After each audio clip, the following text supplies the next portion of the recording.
2015, I did a thing. I did something that scared me, something that excited me, something that was unknown to me. In 2015, I published a book. That book was called Wrapped in Skin. And from that day, it has changed my life consistently. Almost daily, it has affected me. And my hope is that everyone who's picked the book up from that time has had some impact, been impacted in some way by the words on those pages. This is an opportunity for us to unpack those concepts, to really dive deep. The producers will ask me questions about my journey. Have the concepts changed? Have they evolved? If so, how? You'll get a front row seat to hear me talk to people about what it is to live a life of purpose. What is existence? What is life itself? Why are we here? You'll get to ask your questions, have comments heard and talked about on the show. And maybe at some point, some of you will have an opportunity to come on and talk about your own personal experience and your own life's journey. My name is Justin Jamar Grooms, and I want to welcome you to Wrapped, the podcast.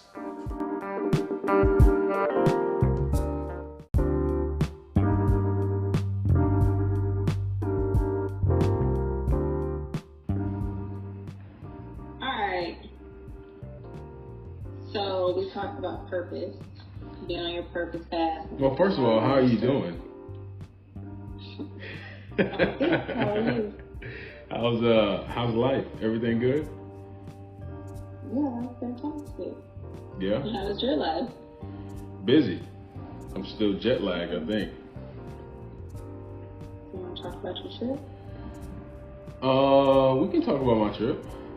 It was great. I mean, I didn't really go with any kind of expectations about what it was going to be. I just, you know this, I've always been obsessed with Japan and the idea of Japan and the culture. But I went to Tokyo and I didn't really get to experience like old school Japan. Mm-hmm. More of the modern stuff. Like I stayed in Shibuya City, which is one of the busiest. They have the busiest intersection in the world, I think. Like more people cross this intersection at one time than anywhere else in the world, even like Times Square. It was good. The food was amazing. I ate way too much, but I did find some hot yoga while I was there, which is, my MO no matter where I go. Find some yoga, so I found some yoga. Walked a lot, because that's what people do there. They walk, bike, train. Very few cars on the road. Most of the cars are taxis. Now is a good time to go because the yen is relatively weak, so it's not super expensive. And then I had this moment on the flight, like this incredible interaction with a stranger. Like she was on the same flight with me, leaving LA, going to Tokyo, and I noticed her. Like nothing really striking about her appearance, but I noticed her. Then when we got off the plane, we went through customs at about the same time, like a couple of people apart. Then we were on the same train going into the city. Not only on the same train, but on the same train car.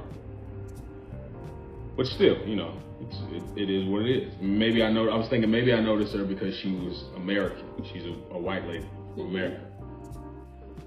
And then I stayed, the week, get on the flight to come here. She's on my same flight, leaving Tokyo, coming back to LA. Which I thought was really strange. And she was sitting 2 rows in front of me. And I heard her talking to the couple beside her, and she said, they asked her, why she was in Tokyo, and she said, well, she had to cut her trip short because she had a family emergency. They pressed and asked more questions, and the family emergency turned out to be her husband passed away. And she just kind of broke down crying right there in the aisle. Like people were still trying to walk by to go to their seats. And I had a copy of the book in my backpack, and I just felt compelled to give it to her. So again, I don't know if she is gonna read it. I don't know what she's gonna get out of it. But there's no coincidence that this woman was on the same flight and then switched her flight and was on the same flight with me going back. Then I saw her again after we got off the flight, went through baggage claim, and on the way out of the airport, I see her again, and she I think she read some of the book on the plane, but she just kind of thanked me for the book, and we went on our ways. But that to me, and that was the end of, a lot of phenomenal things happened in Japan, but that was to me worth the trip, honestly.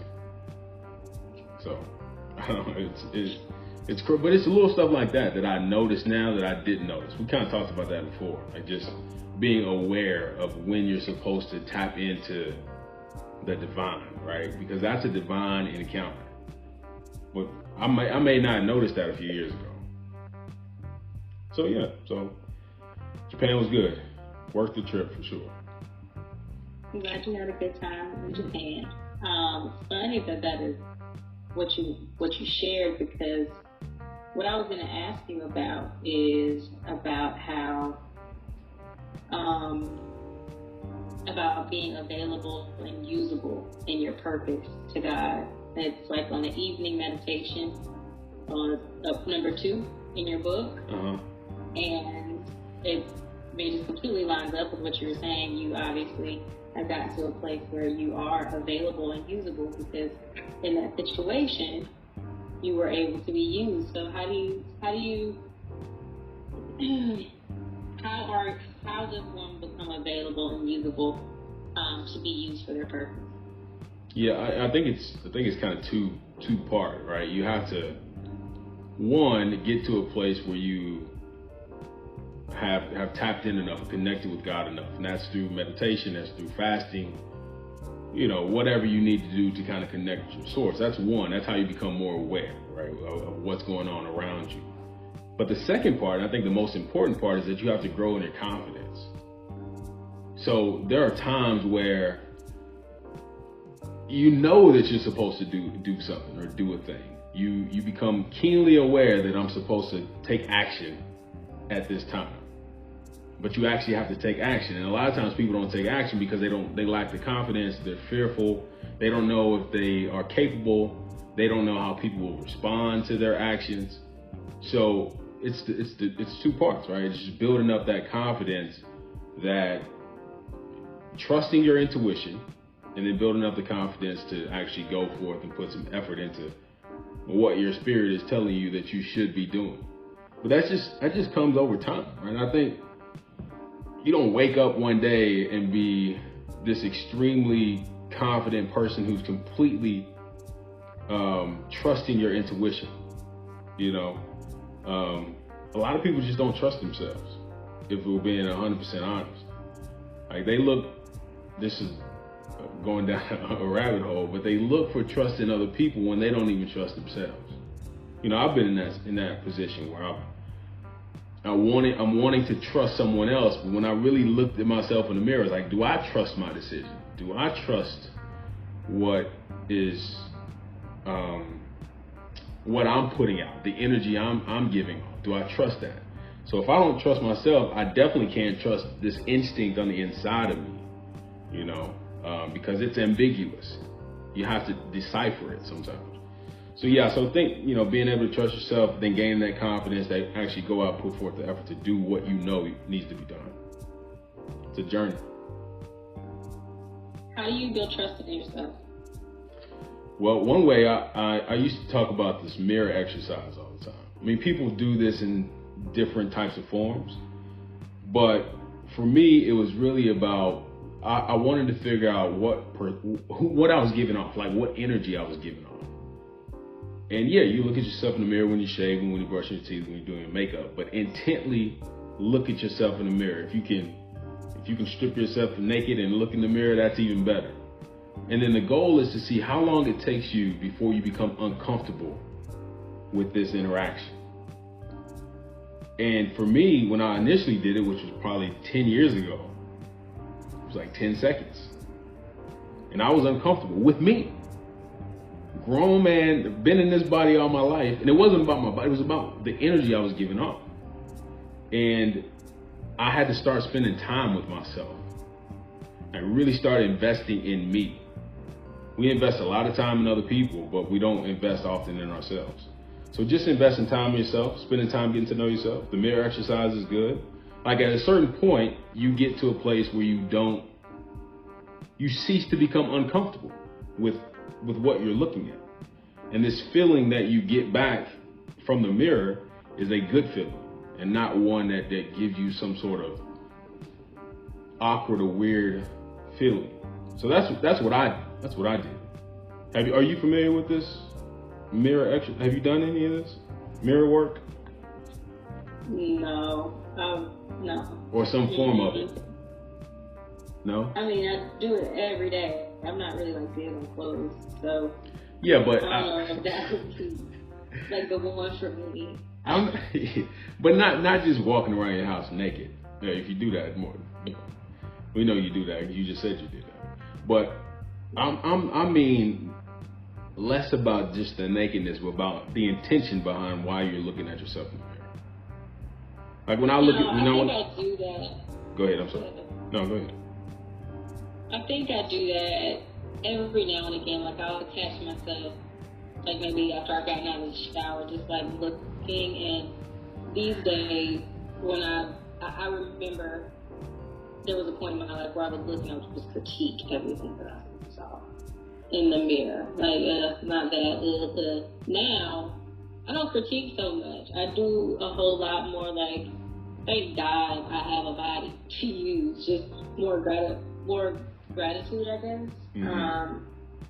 But I don't know if it's super intentional. I think it just kind of happens. But if either way, if it happens, it's good. When was the last time you did a mirror test?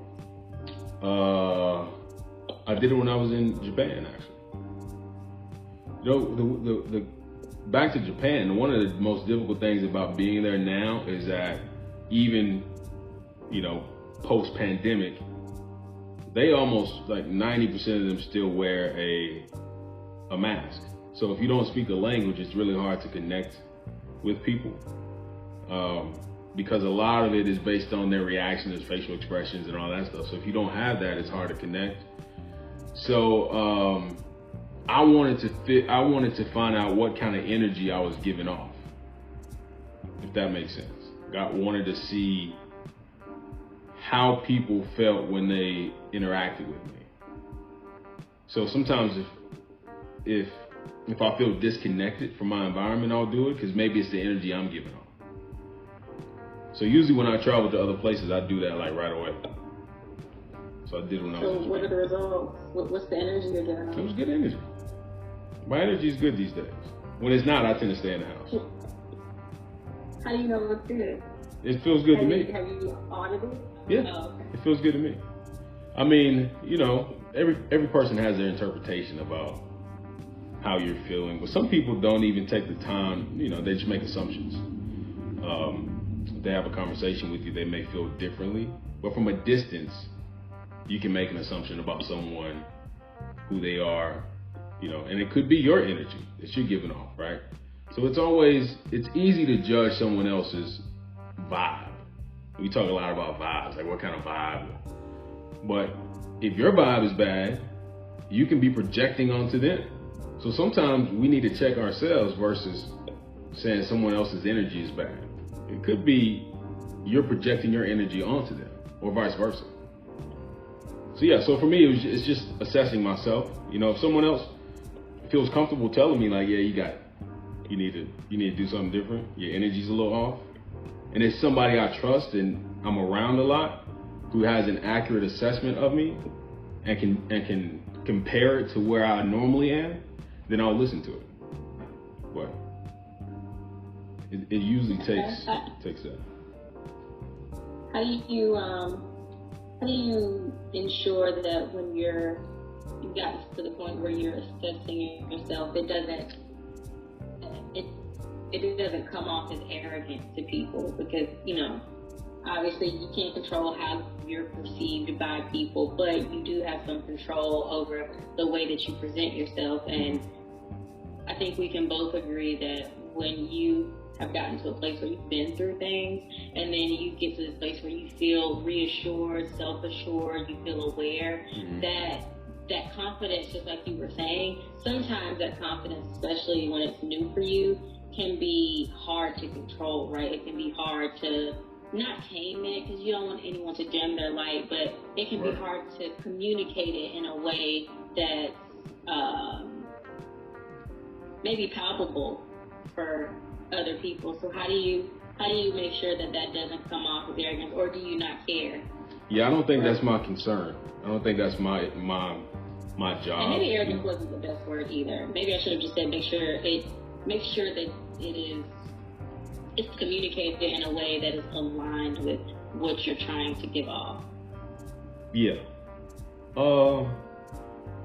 Again, it's hard to control other people's perceptions, right? So I think you just, if you are assured that what you're doing is not in any type of way intentionally trying to harm people. I keep going back to this.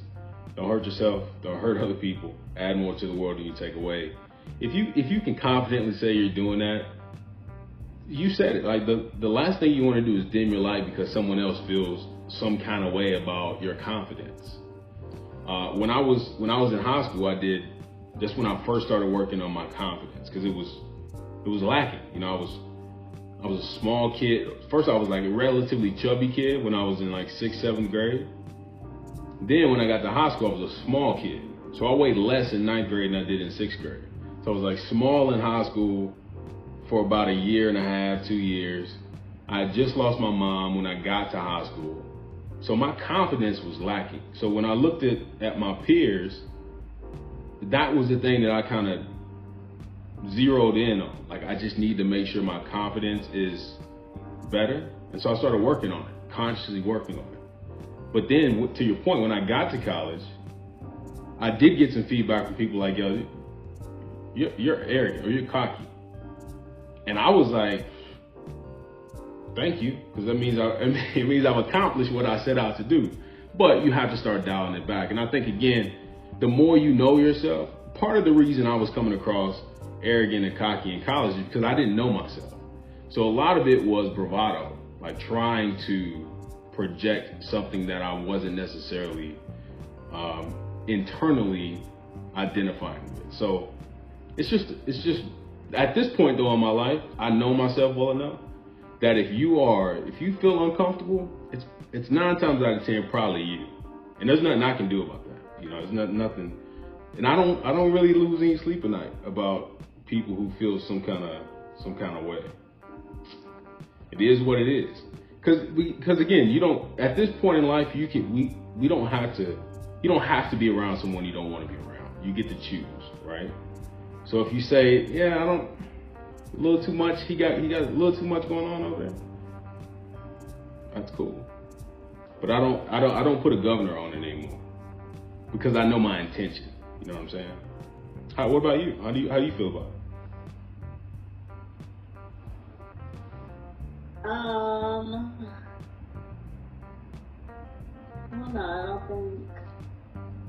I think about how people perceive me, and I think about how I come across to people. I'm very conscious of that, but it's always interesting to me because the way that the energy that I think I'm giving off is always way more negative than the energy that I find out that I've given off. So why do you think you're giving off negative energy? Not really negative energy. I think that when people see me, just like everybody else or anybody else, there are certain stereotypes that are placed on me, and I'm very keenly aware of what those are. There are certain expectations for what my personality should be or could be. And while I think that's really stupid, I'm never the person people think that I'm going to be, ever. I either have gotten, actually my whole life I've gotten, initially, I thought you were a bitch. Like, I thought you were going to be really mean, really nasty, really rude. You've said that before. I definitely did not get that. I mean, I got the complete opposite of that. Yeah, because you weren't looking at me. Mostly when I've gotten that, it's been from like girls or guys who weren't interested in me. But most guys who initially saw me as someone they were attracted to, that's usually not their. Anyway. So you said that girls typically feel that way about it. So it goes back to my point. So do you believe what I was saying about sometimes it's them projecting their energy onto you? So sometimes it's not about... I don't know. Yeah, I guess their energy, but maybe their expectation, their experience with other people who look like me, their experience with other people who have similar backgrounds as me, if they knew my background, like, yeah, maybe, but also, like you said, like, I don't really sleep over it, but I don't hold that against anybody anymore either. Like, it is what it is. It's just who you are. Yeah. I mean, it's just what you perceive, who you perceive me to be, and these days I don't care to make you feel differently. Yeah, I think I heard a Deion Sanders say something like he was talking about how he never says anything negative. When he was playing, the whole time he was playing, he never said anything negative about the receivers that he was going up against. He was always boasting about himself. So it's different than putting someone down. Like, a lot of people have to put people down to feel better. And that's when it becomes harmful, right? But if you can step out of your house and say, I'm exuding confidence in myself, it has nothing to do with you and everything to do with me. So I'm not boosting myself up by making you feel inferior. I'm just boosting myself up. And if you feel inferior because I'm boosting myself up, that has less to do with me and more to do with you. You know, if you get to the point though where you are stepping on people to make yourself feel better, that's a completely different vibe.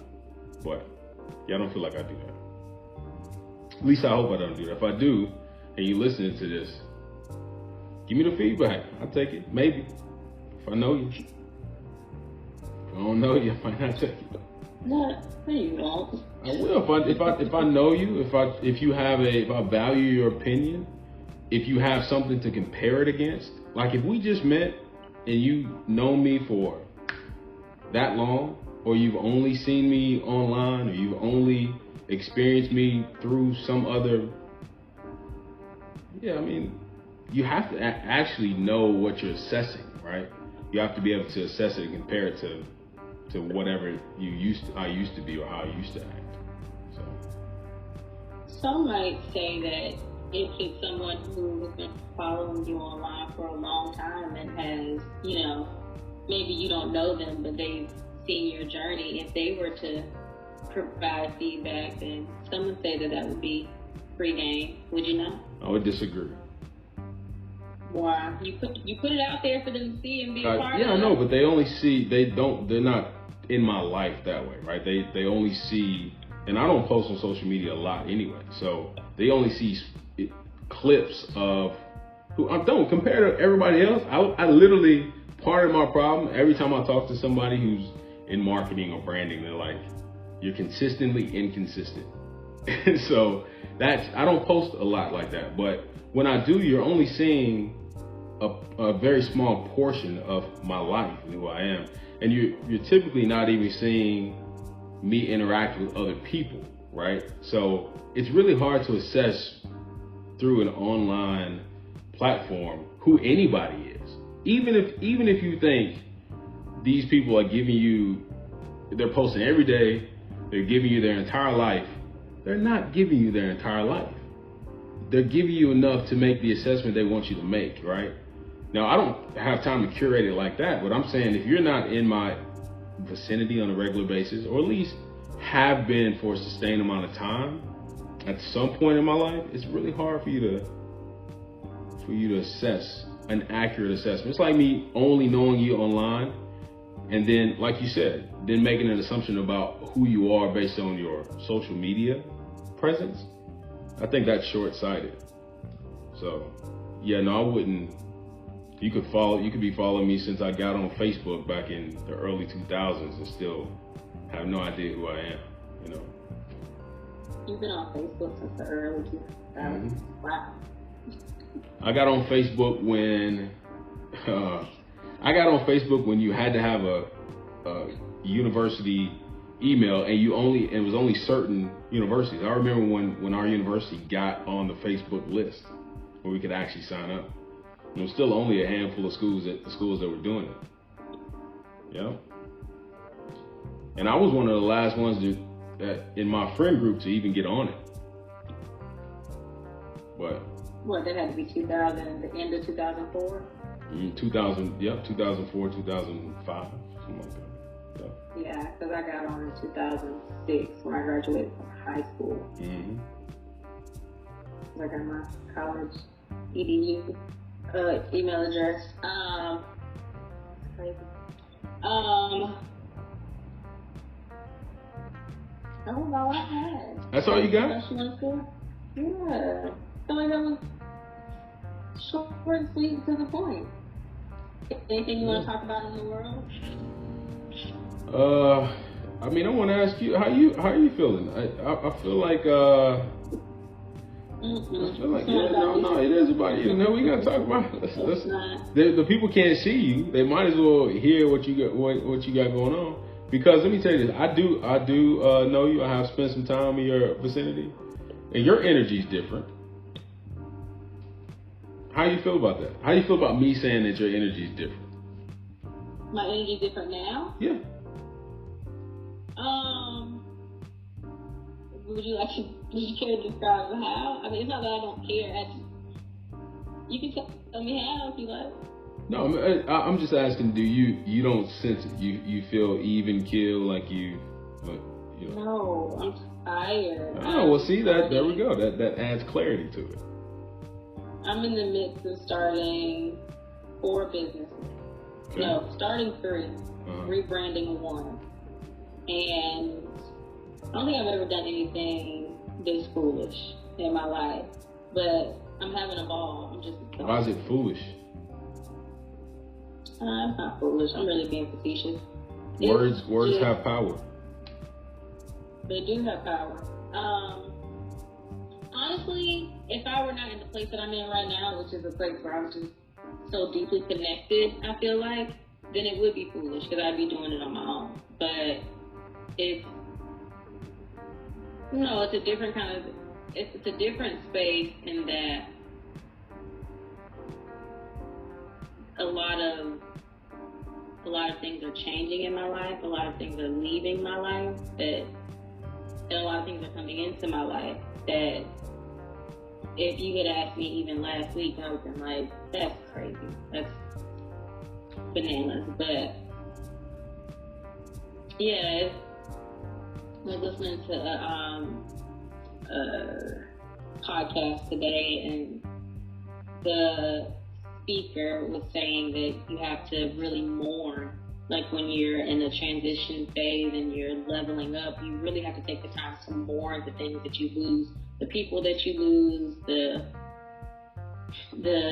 you have to mourn who you were with them, who you could have been with them. Like, you have to mourn so many things. So I think I'm also going through a bit of a mourning too, and it's tough because I really hate to say goodbye. It tears me apart. But so why do you think it's important to say goodbye to certain people or certain, like, why in this season have you decided that that's what you're going to do, and why is it important right now? I don't have a choice. The energy's off. The energy's not right. It's not that anyone is inherently bad at all, or just maybe not great for me right now in the season that I'm in. Have you? Here's a question for you. Do you give, once you sense that someone's energy is off, or that you believe intuitively they're not right for you in this season, do you have a conversation with that person before you just say, I'm done with you? Because they may not know or realize what kind of energy they're giving off.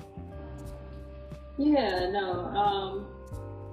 And sometimes it's not even what they're giving off. Maybe they haven't changed at all. It could be me. Oh, that's going back to what we just talked about. Yeah.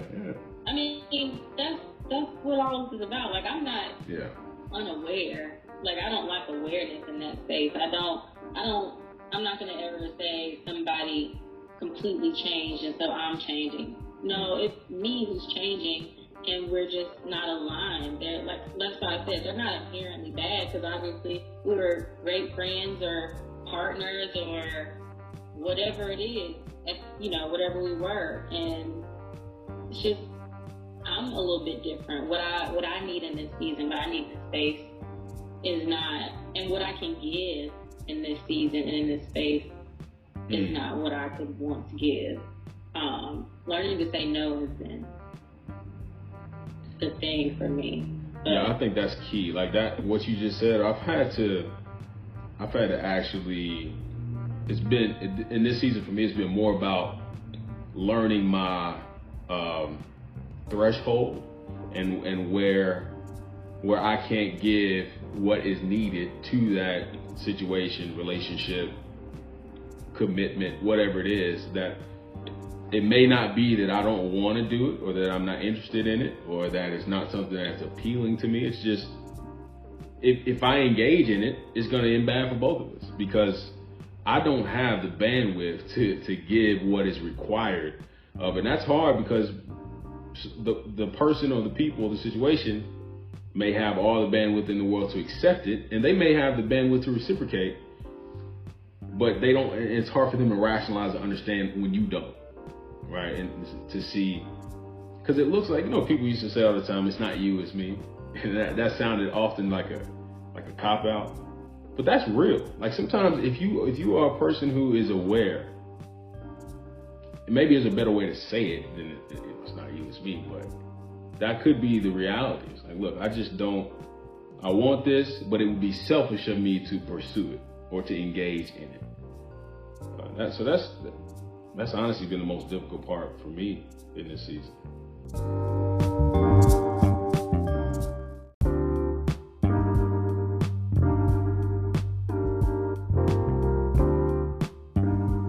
That's a wrap for this episode, pun intended. I want to thank you for joining us. We hope that you learned something about yourself. Hopefully you heard something that you had otherwise never thought of in that way. We welcome your comments. Please share, subscribe, talk about this with your friends. Our goal is to talk next time about something that you want to hear specifically. So comment, message us, email us, let us know what you want to hear, what you want us to talk about, what you thought about this episode, and we'll catch you next time. That'll be good.